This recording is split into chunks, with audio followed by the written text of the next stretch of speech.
Okay, Bismillah ar-Rahman ar-Rahim, Alhamdulillah Rabbil Alameen, wa salatu wa salamu ala Rasulih al-Kareem, wa ala alihi wa ashabihi ajma'een, amma ba'd. So, I welcome everyone here to our seminar, our brand new seminar. Alhamdulillah, this is the first new class we've been teaching in the last couple of years. This is a seminar that's entitled The Principles of Qur'ānic Exegesis. It's basically a seminar on the principles of making tafsir. Tafsir is the commentary of the Quran. So a lot of people ask what this seminar is about.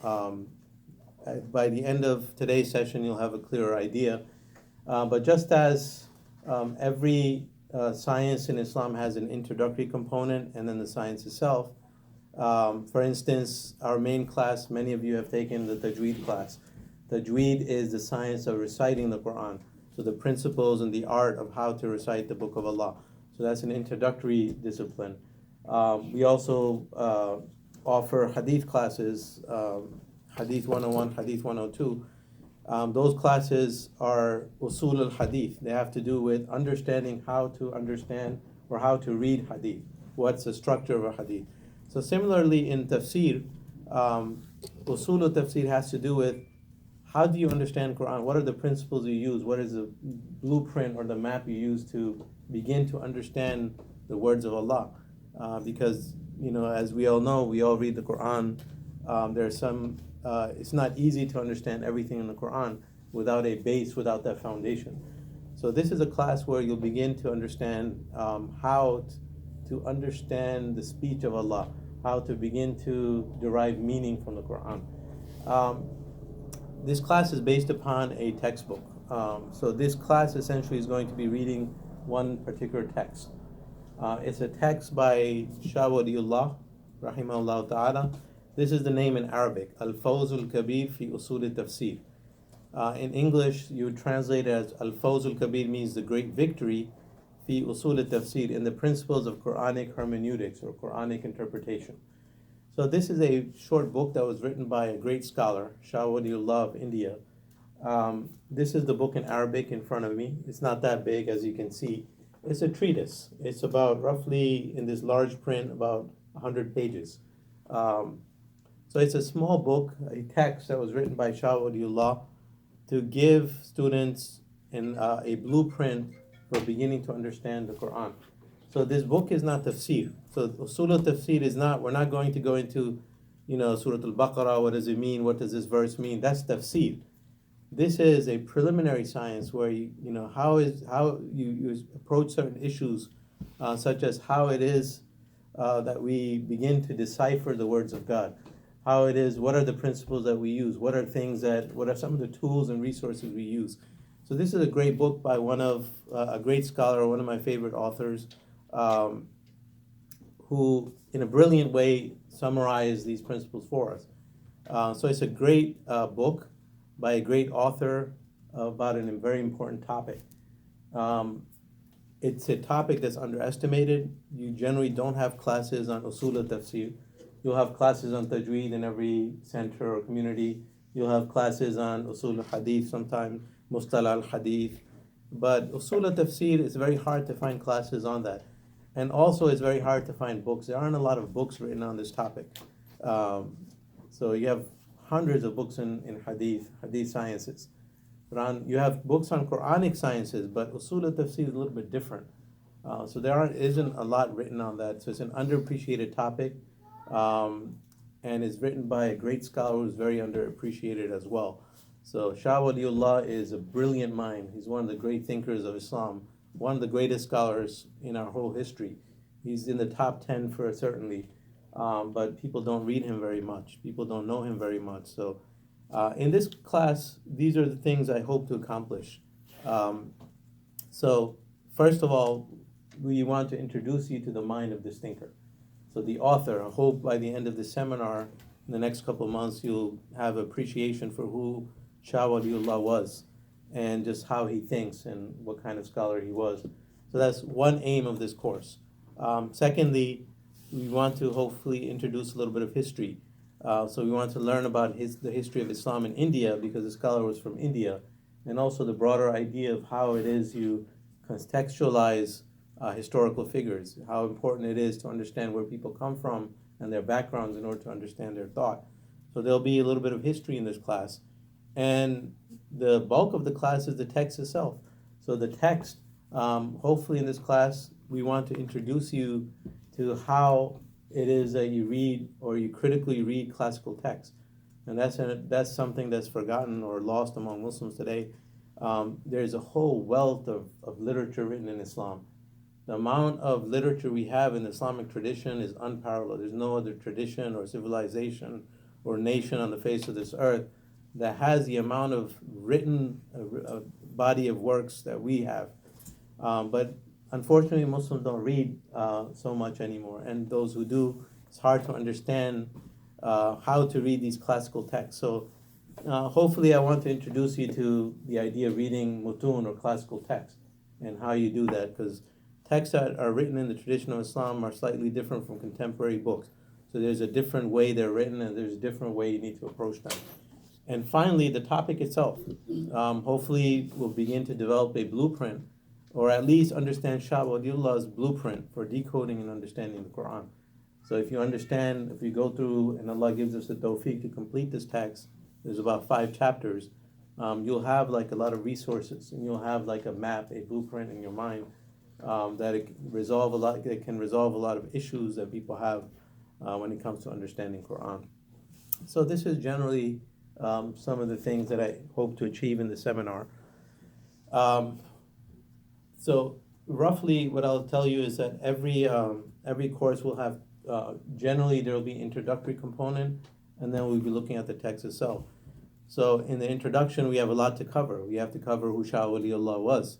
We have to cover the history of Islam in India. We have to cover, what are mutun, what are classical texts, what makes them different from contemporary works. There's a lot to cover. So every class will begin with some introductory material, and then we'll also include the book itself. So that way we'll have these simultaneous approaches, and inshallah, hopefully by the end of the seminar in mid-May or beginning of May, we'll be able to have finished this entire book, inshallah. Any questions on that outline and that those broad goals? My style in teaching, for those who are new to my seminars, I take questions as we go along. So if you have questions on anything on the material, if I'm speaking, just allow me the chance to finish the thought, but just raise your hand. You don't have to save them till the end. Anything on the slides that doesn't make sense, that you need me to repeat, just raise your hand as we have the slide in focus. And I don't mind pausing and giving you a chance. Sometimes there's a lot of material, maybe not in this class, in the hadith classes at least. There are a lot of names, a lot of dates, and a lot of students aren't able to write down very fast. So feel free to raise your hand and interrupt me. Yes. Are you going to be sharing the slides? Or? One of the brothers asked me, yes, but the point I was trying to make is this particular class, besides the introductory material, we're reading a book. So we're going to be reading the book. There aren't going to be a lot of slides as in the previous seminar. So we're not going to have like 500 slides by the end of the class. So we'll be reading the book. There'll be some slides on Islam in India and some introductory stuff, which I don't mind sharing. But the bulk of the material, this class is different from the previous classes in that this class is based on one book, a text, a matan. It's the first time we're reading one book beginning to end. Usually we take a poem and we discuss it and we talk about it. So this is the book you need to have, and I'll talk about where you can get it from in a moment. So there won't be a lot of slides. There will be a lot of talking and a lot of discussions, inshallah. Yes? Are you planning any quizzes or anything like that? Yes, what is a seminar without an exam, without quizzes? Of course. So I have no idea how to do that yet, but there will be, rest assured. Yes. Has this text been translated yet? Yes. So I'll get to that in the slides. I'll tell you about the translations and things like that. By the end of the class, those who finish with the attendance and the requirements, you'll get an ijazah in this textbook. So you'll get a certificate that basically explains that this person took this class and read this book and understood the principles of this book after passing either 1 or 2 exams or quizzes. They're really multiple choice quizzes that I give. And they're very easy. You can ask the students. it's ridiculous what I do for you guys. Like in the previous classes, I give you 3 chances to take the same exam, right? The same questions. So if you don't pass, I give you a second chance to pass it again. The idea is just to review and think about these ideas and pass the exam. I might not do 3 this time. I might give you 2 chances. I might give you 1. I don't know. But they're all multiple choice. There are no essays, and they're just designed to make sure the student is paying attention and has grasped some of the ideas.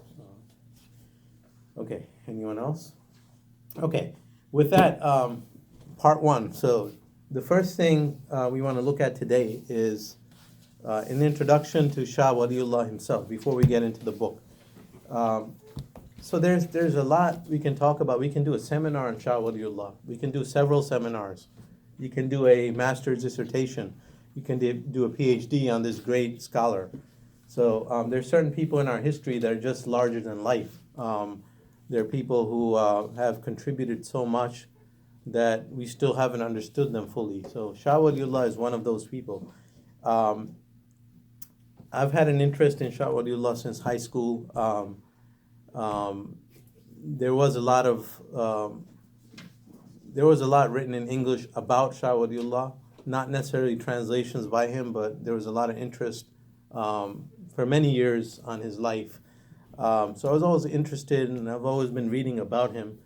And then when I pursued formal Islamic studies with Sheikh Akram Nadwi, I was able to spend a few years reading some of his works directly, and that really was a different level. Just reading an author for himself introduces you to his ideas in a far deeper way than just reading about them or reading translations. So, alhamdulillah, this class we're going to be reading him directly, and hopefully, some of you understand Arabic or have some fluency in Arabic and start following along that. So at the end of this course, you'll know about Shah Walīullah, and you also have read one of his works, which I think is very, very important. I'll share with you a quote about Shah Walīullah by my teacher, Sheikh Akram. He said, Shah Walīullah is no doubt the greatest scholar of India from the time Islam came to India at the end of the 1st century until now. And that really is no exaggeration. Sometimes people, when they make statements like that, it can be disputed. But in India, so speaking about Islam in India, there aren't a whole lot of scholars. There were scholars, but people who left their mark on the entire ummah, there are not a whole lot. And I don't think anybody would disagree with this point, that Shah Walīullah was the greatest on that part, from that part of the world. And not only there, he's one of the greatest scholars from the entire Muslim world. So it's just a quote that gives you an idea about who he was. Now, the way I'll do this, I'll make it very short. I'll share with you 3 key facts about Shah Walīullah that you need to keep in mind to understand him. We're going to do his biography on another day, but just 3 points to keep in mind in order to understand him. Number 1, Shah Walīullah was a reformer. Okay. What do you mean by reform? Is a very loaded term in English, right? So what do you think the term reform is? I mean, it can be a negative term, it can be a positive term. Obviously here we mean in a positive sense. So what do you think the Arabic term is that I'm referring to? I mean, you can translate in different ways. Mujaddid. So Shah Walīullah was a mujaddid. There's a term in Arabic you need to know. In Arabic, it's tajdeed. Tajdeed is the process of revivalism or reformism. And mujaddid is one who engages in that process, right? So tajdeed is the process, mujaddid is a person. So what is this idea of tajdeed in Islam? You have to understand that idea in order to understand certain scholars. Not every scholar was a mujaddid. Mujaddid is a different idea, it's a different type of work. So this goes back to a hadith of the Prophet ﷺ. You can see it on the screen. It's an authentic hadith from the Sunan of Abu Dawud, where the Prophet ﷺ, he said, "Inna Allah yab'athu lihadihi al-ummah ala ra'si kulli mi'ati sanatin man yujaddid laha dinaha." So the Prophet said, verily Allah will raise for this ummah at the head of every 100 years one who shall revive this deen for them. So again, Allah will raise at the head of every 100 years for this nation one who shall revive the deen for them, revive the religion for them. So in the Arabic, you can see that the term is, the Prophet uses, man yujaddid laha dinaha, someone who will renew the deen for them. So this is where that term comes from. This idea of tajdeed, or being a mujaddid, is a prophetic idea. It's an Islamic idea. It's not something new that people came up with in order to reform things. So what does that mean? It means, in Arabic, jaddada means to renew, to make something new again. So in Islam, it means to bring that original message of Islam back. And what does that mean? That means there's a recognition here that the message will be lost and people will deviate. And that's something important to understand, that human beings, they forget. Human beings go astray. And that is why Allah sent prophets and messengers. Not one or two, but hundreds of thousands over time. Because Allah sent a messenger with the truth. And then what happens is that people deviate after them. Allah sends new messengers. But then this silsila, this chain of prophethood, ended with the Prophet Muhammad sallallahu alaihi wasallam. Him being the final messenger now means that there will be no person divinely appointed by Allah to come as a prophet to speak on behalf of Allah. So there are no more prophets or messengers after him. But the process of tajdeed continues. And this is what this hadith is talking about. Now that mission of reviving is a transfer to the entire ummah. And that's why the Prophet in the last farewell pilgrimage, he said, he reminded them, look, he came with this message and he said, now it's your job. Ala falyuballigh ash-shahid al-ghaib. Let those who are present inform and bring this message to those who are absent. And he made Allah testify as a witness that he transferred that mission from himself to the ummah. So part of that mission is that there will be people who will continue to revive the deen. They will continue to remind Muslims of what they lost. They will continue to bring Muslims back to the straight path after they have deviated. So this is an ongoing process. Now, in this particular hadith, so there's a lot of misconceptions and misunderstandings or alternate understandings that come from this hadith. So among them is, for instance, so if you look at every 100 years, what does that mean? So people debated that. They looked at this hadith and they said, okay, at the head of every 100 years. Many scholars took it literally and they said it means in the beginning of every century. So then they tried to look at historically at the first 100 years who was the mujaddid. And then when the second century started, in the beginning, who was the mujaddid. But the problem is that formula didn't work. So nobody was able to come up with a list of names that everyone agreed upon, or even people that were there in the beginning of the century. Or even, so the other misconception that comes is one who shall revive for it the deen. Man yujaddid laha dinaha. Is that one person or more than one person? So many scholars took it literally and they said there will be one mujaddid at every 100 years. That's what they felt. Every 100 years in Islam there will be one revivalist, one mujaddid. And then those who took that view, they came up with their list. So okay, the first 100 years this was the mujaddid, and then this was the mujaddid, and this was the mujaddid. So the problem is, whoever came up with the list, all the lists are always different. So there was never a list that's agreed upon, right? So, for instance, Imam al-Suyuti wrote a book. He died in 9/11. He was a great scholar. So he wrote a book about who are the mujaddids. And Imam Suyuti was a Shafi'i scholar. So he belonged to the Shafi'i legal school. So in his list, the first mujaddid was Imam al-Shafi'i. And then in the second century was another Shafi'i scholar. And then another Shafi'i scholar. So all the list from his time, from the time of the Prophet to his time, almost 800, 900 years, they're all Shafi'i scholars. That was his biases, affecting his list. And then he ended the book with something even crazier. He said, and in this century, inshallah, I'm the mujaddid. So the point here, the reason I'm saying this is that it's not a literal formula. It cannot work like that. So the majority of scholars say the four imams were the mujaddids of their time. because Imam Shafi'i, Imam Malik, Abu Hanifa, Ahmad ibn Hanbal, they roughly lived in the same century. And they did the same work. And they left a legacy. You can't say one of them was greater than the other. They're all were great scholars. So most scholars will say all four of them as a group were the mujaddids of their time, the mujaddideen of their time. So it's not necessarily a single person. In fact, it can't be a single person because then that formula doesn't work.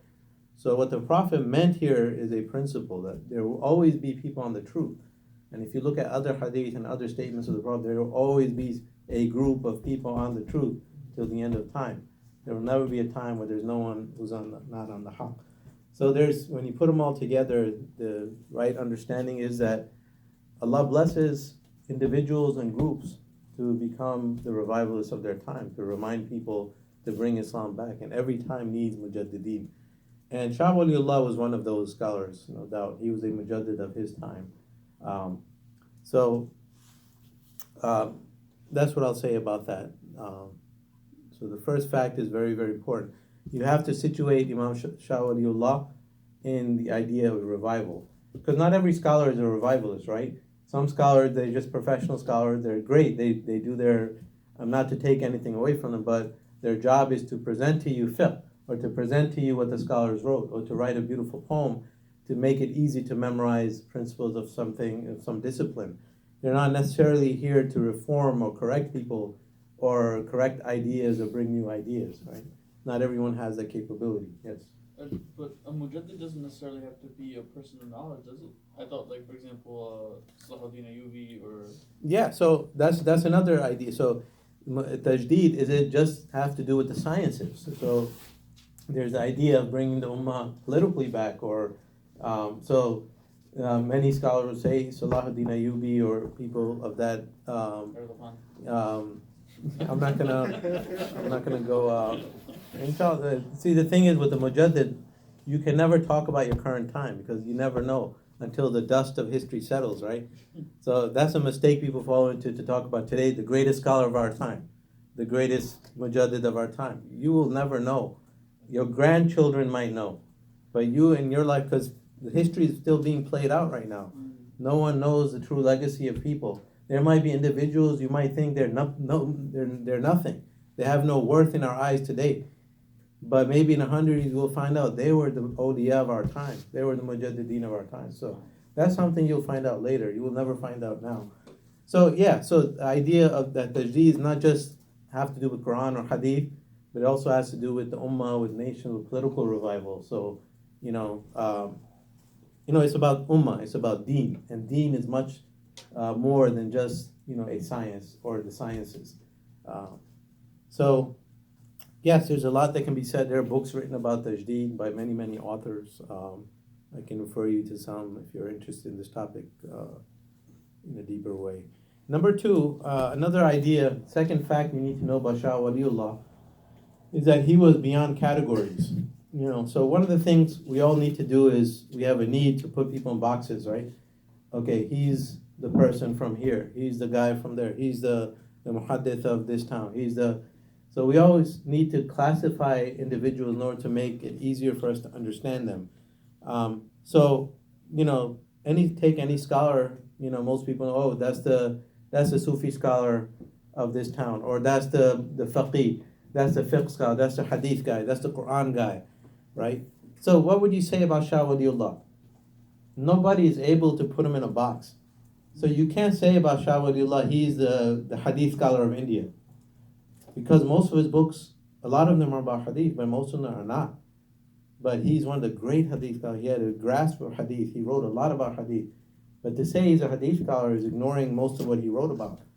You can't say he's a Qur'anic scholar, because he only wrote a few books on Qur'an. You can't say he's a mutakallim, a philosopher. Although he wrote about philosophy, he had a grasp on philosophy. So, he's one of and what about his affiliation? Can you say Shāh Walīullah was a Hanafi scholar? So people, today is a fiqh time, is a revival of fiqh. Everyone wants to follow a madhab, and it's becoming very, very strong now. So what was Shāh Walīullah in terms of, he came from India. He came from a Hanafi background. But if you read his books and his opinions on fiqh, People who analyze his fiqh view, they say he's more of a Shafi'i than a Hanafi. And when you look at his views, sometimes they're independent. So you can't put him in a box there either. You can't say he's a Hanafi scholar. You can't say he's a Shafi'i scholar. In his books, he himself wrote that today's time, and he's talking about his time, he says the Hanafi school is outdated, the Shafi'i school is outdated. They're very great schools. Today we need a unification of these two great schools. These were his two favorite schools, and he called for a unification. So he didn't stick to one school. So, who does he belong to? What group does he belong to? You cannot put him in a box. So he's larger than life. There's very few scholars that reach that level that so many different groups are inspired by them, and you can't really put them in one category or identity. So that's the second thing to know about Shah Walīullah, right? So don't try to categorize him. If you do, you won't understand his books. That's the problem. He wrote a marvelous book called Hujjatullah al-Baligha. This is a book that's never been written in the history of mankind. So what he did was he tried to understand the secrets of Sharia. So he tried to integrate all of Islam in a huge work where he tried to relate the verses of Quran and different hadith with broader principles, and he put sociology in there, political science in there, and he put so much and tried to create this whole rubric of how human life works. It's a brilliant work. So that work is so complex, it's hard to understand. A number of commentaries have been written. So my Shaykh Akram, he says, like the commentary that's for instance, there's a Hanafi scholar that wrote a commentary on Hujjatullah al-Baligha. So what he did was he took this amazing, brilliant human work and he made it so tight, and made it into a Hanafi fiqh work. So that's what commentaries do. They try to categorize, right?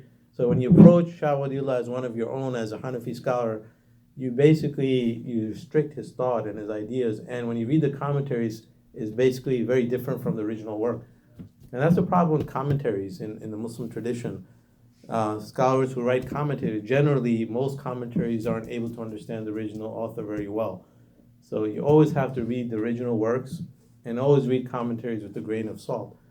So when you put Shah Walīullah in a category, you will wind up not understanding him. Okay. The third key fact is that Shah Walīullah was interested in the bigger picture.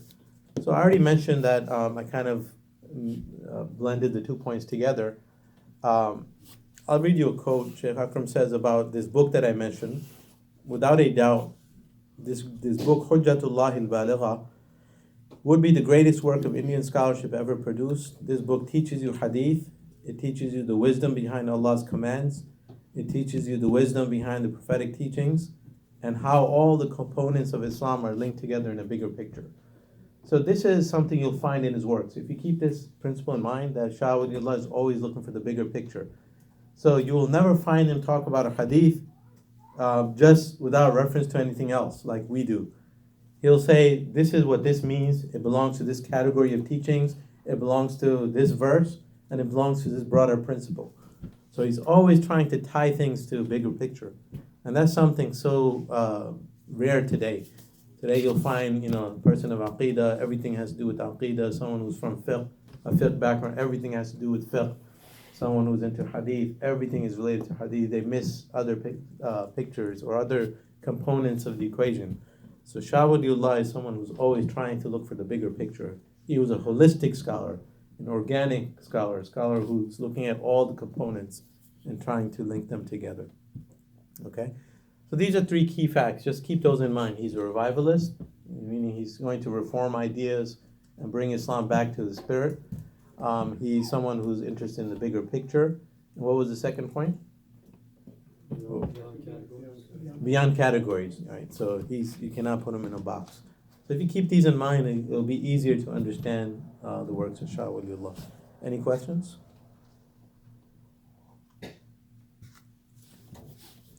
Okay, I'll do one more slide and then we'll take a break. So I'm not going to do history here, but I'll tell you, share with you 4 names that are surprising contemporaries of Shah Walīullah. It's very interesting. number one, the Emperor Aurangzeb, he was a Mughal ruler of India. Okay, those who know Indian history will be surprised, but those who don't know too much, then I guess it's not that meaningful. Aurangzeb was someone who lived.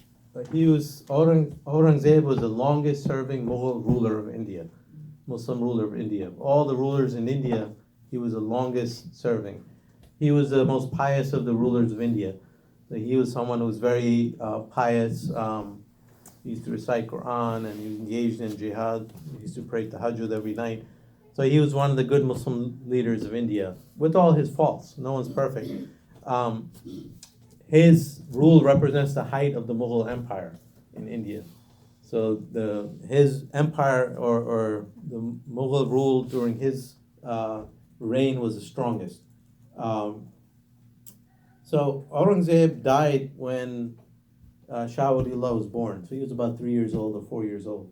So he was born when Aurangzeb was still alive. So this is a great period of history. So Aurangzeb is, heir to that.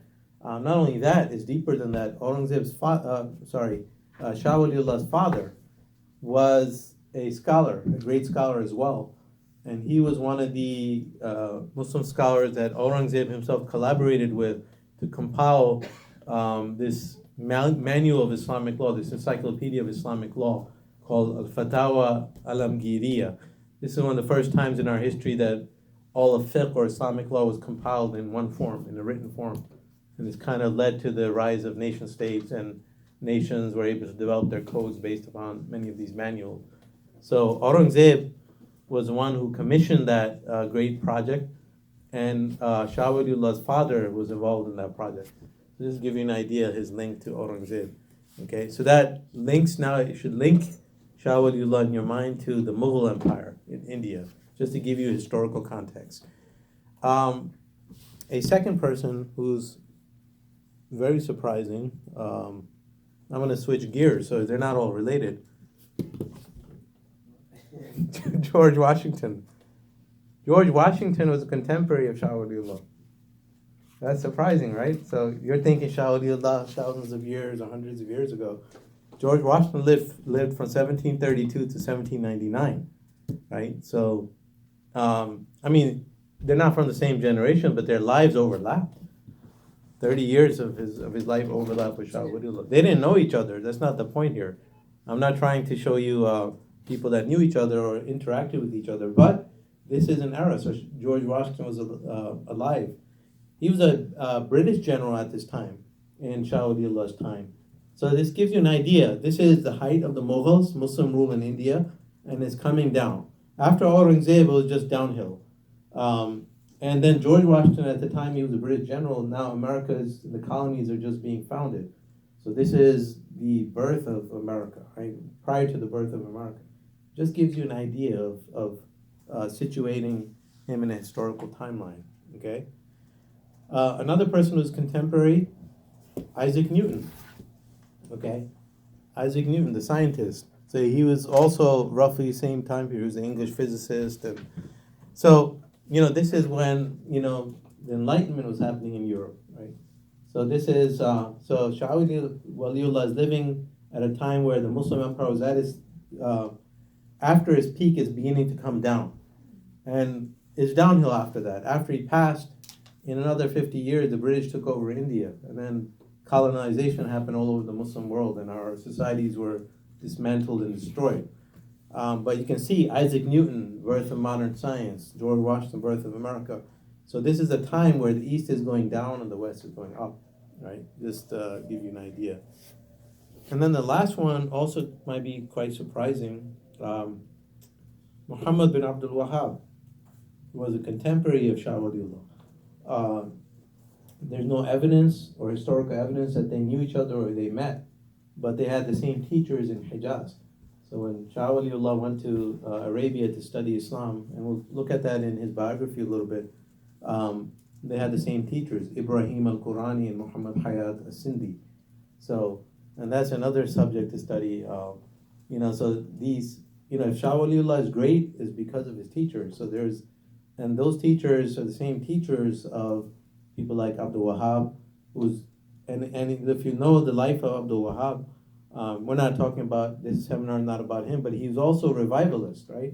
In his own way, you can agree or disagree with aspects of his dawah and but what did he do? He tried to reform, and he tried to purify Arabia from what he saw was deviation. So you can see there are a lot of like-minded people coming out of these circles, and so this just gives you an idea, just a snapshot. I just chose there are a lot more people I can talk about. There's John Locke, there are other people at that time, but just 4 is enough to give you an idea of what's going on in the world. Okay, and with that, we'll take our break. Any questions before I take the break? Yeah, you come in late and you have a question already. Okay. Just a question, like, I know we're learning this course, but how come, like, Imam Shāh Walīullah is not as prominent as some of the other scholars, like Ghazali and... Well, that's hard to answer because Ghazali is a different time. That's hundreds of years before, right? So if you look at these names, Shāh Walīullah is a modern scholar. So he's at the bridge of modernity. He's basically where the pre-modern world is ending and the modern world is beginning. Look at the names: Isaac Newton, George Washington. So he's at the birth of the modern age. So this is a different time period. Even like Abdul Wahab, like everybody knows. Because Abdul Wahab, he had the sword, right? So he allied himself with Prince Saud, right? And they took over a nation, a country.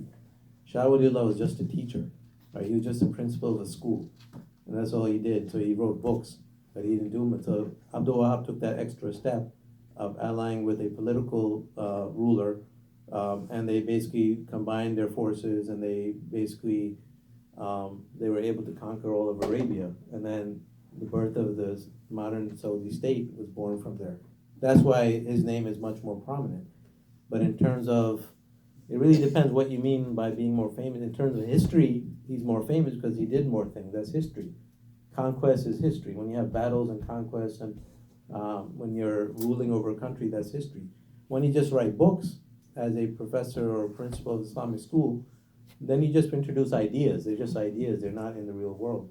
So that kind of explains why Abdul Wahab is more prominent. He is historically more prominent.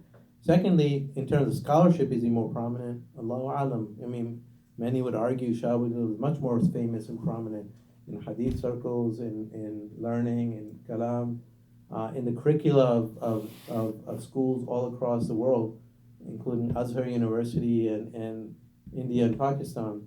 There are far more works of Shāh Walīullah than Abdul Wahab. So in that sense, he's much more famous and much more prominent. So it really depends what you're looking at.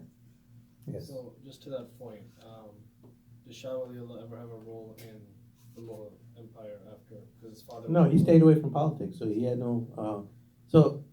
I'll tell you next week. But Shāh Walīullah was born.